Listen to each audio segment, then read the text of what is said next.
Саламатсызбы? Биздин каналга катталып, акыркы жаңылыктардан кабардар болуңуздар. Активист Бакай Кашкарбаев кармалды. Айыл чарба министри Аскарбек Жаныбековдун мурдагы кеңешчиси активист Бакай Кашкарбаев кармалды. Бул тууралуу 24 чекит КЖ агенттиги укук коргоо органдарына таянуу менен жазды. Президент Садыр Жапаровдун тарапташы болгон Кашкарбаев кылмыш жаза кодексинин бийлик өкүлүнө карата коркутуу же зомбулук көрсөтүү, кылмыш жөнүндө атайылап жалган билдирүү беренелери боюнча шектелүүдө. Учурда Бакай Кашкарбаев Бишкек шаардык ички иштер башкы башкармалыгынын убактылуу кармоочу жайына киргизилген. Булак Марал ФМ чекит КЖ. Декларациясы так эмес 9 миллион сомдук товар кармалды. Түштүк батыш бажысынын кызматкерлери декларациясы так эмес 9 миллион 284 миң 294 сомдук товар кармады.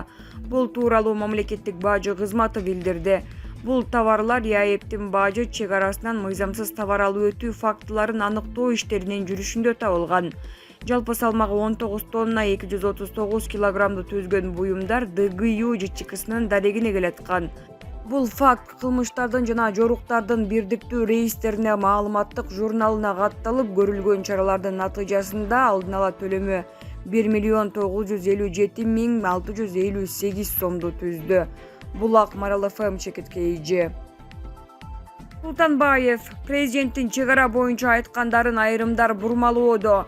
Президент Садыр Жапаровдун Кыргыз-Тажик чек арасы боюнча айткандары айрым кызыктар тараптар тарабынан бурмаланууда. Бул тууралуу президент Садыр Жапаровдун маалымат катчысы Эрбол Султанбаев Facebook баракчасына жазды. Анын айтымында алар эки тарапты кайраштырууга аракет кылып, соц тармакка аркылуу жалган текстти өз сөзү менен окуган видео материалдарды салышууда. Албетте чек ара маселеси бир эле тараптын кызыкчылыгында чечилбейт. Сөзсүз түрдө эки тараптын тең кызыкчылыктарын эске алыш керек. Ошондо гана биз бул көйгөйдү тынчтык жолу менен чече алабыз. Кыргыз тарап биз бир пикирге келип жана бардыгын тынчтык жолу менен чечебиз деп ишенет деп жазган Эрбол Султанбаев. Булак Марал ФМ чекит КЖ. Инстаграмда блогерда салык төлөйт. Жаңы кодекске кошулган берене. Жаңы кодекс ишке кирсе Google, Яндекс, Facebook, Instagram сыяктуу компанияларга, интернет дүкөндөргө салык салына баштайт. Сунушталып жаткан салык кодексинин жаңы редакциясы электрондук коммерция чөйрөсүндөгү ишке салык деген глава менен толукталды. Бул норма интернет аркылуу товар саткан жана кызмат көрсөткөн тармактарга салык салууну жоболоштурат. Ошондой эле блогерлер да соц тармактан тапкан пайдасынан салык төлөөгө милдеттендирилет. Бул туурасында электрондук формада кызмат көрсөтүү терминине түшүндүрмө берген 32-берененин 3-бөлүгүндө жазылган. Салык кызматынын методология башкармалыгынын башчысы, кодексти иштеп чыгуу тобунун мүчөсү Нурлан Умтулов бул эки топко бөлүнөрүн билдирди. Google, Яндекс, Facebook, Instagram сыяктуу компаниялар жардама жана башка кызматтардан киреше таап жатканы үчүн кошумча нарк салыгын 12% ставка төлөйт. Ал эми Кыргызстанда катталган интернет дүкөндөр үчүн атайын режим киргизилди. Алар пайдасынын 2%-ын салыкка чегерет. Аталган компаниялар салык кызматына каттоого турууга милдеттүү болот. Ал эми блогерлер сыяктуу соц тармактан акча тапкан жарандар 10% ставка менен киреше салыгын төлөйт. Учурда салык мыйзамдары боюнча деле блогерлер салык төлөшү керек, себеби алар кызмат көрсөтүү үчүн акча алып пайда таап жатпайбы. Андыктан блогерлер да милдеттүү. Болбосо жеке ишкер катары катталып, бирдиктүү салык 4% ставка менен төлөшү керек, деди Жумалиев.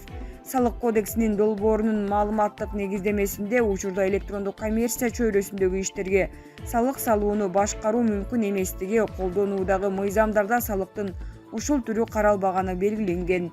Жаңы салык кодексинин долбоору парламентте биринчи окуудан өттү. Аны 2022 жылдын 2-январынан тарта колдонууга чыгаруу пландалууда. Булак Спутник чекит КЖ. Кытай, Кыргызстан, Өзбекстан темир жолун курууга документтер даярдалды. Кытай, Кыргызстан, Өзбекстан темир жолунун курулушун баштоо үчүн президент Садыр Жапаров Кытайга барышы керек. Бул тууралуу парламенттин 27 октябрдагы отурумунда Минкаптын төрагасы Акылбек Жапаров айтты. Анын айтымында кыргыз тарап темир жолдун курулушуна зарыл болгон бардык документтерди даярдады. Өзбек тарап менен акыркы сүйлөшүүлөр жыйынтыкталды. Министрлер аймактын үстүнөн учууларды жүргүзүп, бардык документтерди даярдашты. Биз Садыр Нуркожоевичтин Кытайга иш сапарын күтүп жатабыз. Бейжин коронавирустан улам жабык ачылган соң дароо эле иш сапардын алкагында бул маселе чечилет деп ишендирди Акылбек Жапаров. Минкаптын төрагасы өкмөт тарабынан акыркы маршруттар такталганын кошумчалады. Эсептөөлөргө ылайык Кыргызстандын аймагы аркылуу 280 километр темир жол өтөт. Анын ичинен 57 метр туннель аркылуу болмокчу. Темир жол куруу менен алектенген бардык дүйнөлүк компаниялар бул долбоорду ишке ашыруу толук мүмкүн деп айтып жатышат. Учурда каржылоонун модели иштелип жатат, деди чиновник. Кытай, Кыргызстан, Өзбекстан темир жолу. Кытайдан Кыргызстанга чейин келип, андан ары Өзбекстан, Иран, Туркия аркылуу өтүп, Европа менен бириктире турган темир жолдун курулушу боюнча сүйлөшүүлөр дээрлик 20 жылдан бери жүрүп келет. 2002 жылы Кытай 268 чакырымга созулуп, Кыргызстан аркылуу өтө турган темир жолдун биринчи долбоорун сунуштаган. Темир жолдун курулушунун башкы көйгөйү болуп, колеялардын жазылгандагы айырмачылыктары эсептелет.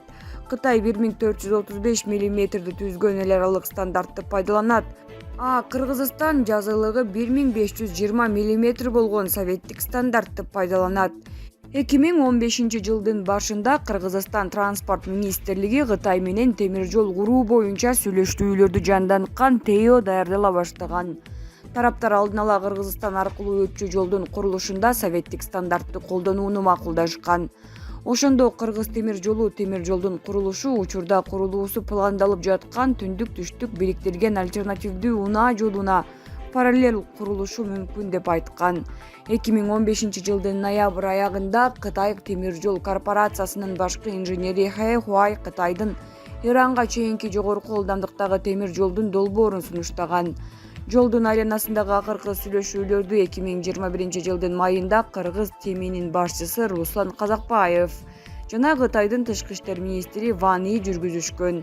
Кийин сентябрдагы ШКУнун саммитинде президент Садыр Жапаров Кыргызстан бул долбоорду ишке ашырууга даяр экенин айткан.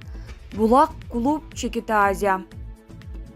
Казакстанда окуучулардын массалык мушташы орун алды. Казакстандын Алматы облусунун Пиджим айылында улуттар аралык жаңжал чыкты. Бул тууралуу казак басылмалары жазып чыгышты. Маалыматка ылайык 27 октябрда Панфилов районунун Борбордук ооруканасына Пиджим айылындагы мектептин аймагынан 16 жаштагы өспүрүм денесинен жаракат алып келип түшкөн. Текшерүү учурунда алгач 9-10 класстын 2 окуучусунун ортосунда ооз-эки сүйлөшүү жүрүп, кийин ал класстын массалык мушташы менен аяктаганы аныкталган. Ал жерде казак жана уйгур улутундагы мектеп окуучулары мушташкан. Аталган факты боюнча Казакстан Республикасынын кылмыш жаза кодексинин 106 беренесинин 2-бөлүгү ден соолукка атайылап оор залал келтирүү менен сотко чейинки тергөө иштери башталган. Жаңжалдын бардык тараптары аныкталды. Учурда жабырлануучунун абалы туруктуу. Ага керектүү медициналык жардам көрсөтүлдү. Райондун акими, аксакалдар жана Алматы облусунун башчысы жарандар менен жолугушууларды өткөрүп, түшүндүрүү иштерин жүргүзүштү. Учурда абал туруктуу көзөмөлгө алынды деп жазылат маалыматта. Окуяга күбө болгондордун айтымында билим берүү мекемесиндеги жаңжалдан кийин айылда тополоң башталган. Район башчысы, облустук ички иштер башкармалыгынын башчысы аксакалдар кийлигишкенден кийин гана чыр басылган. Булак ком Чекит пресс.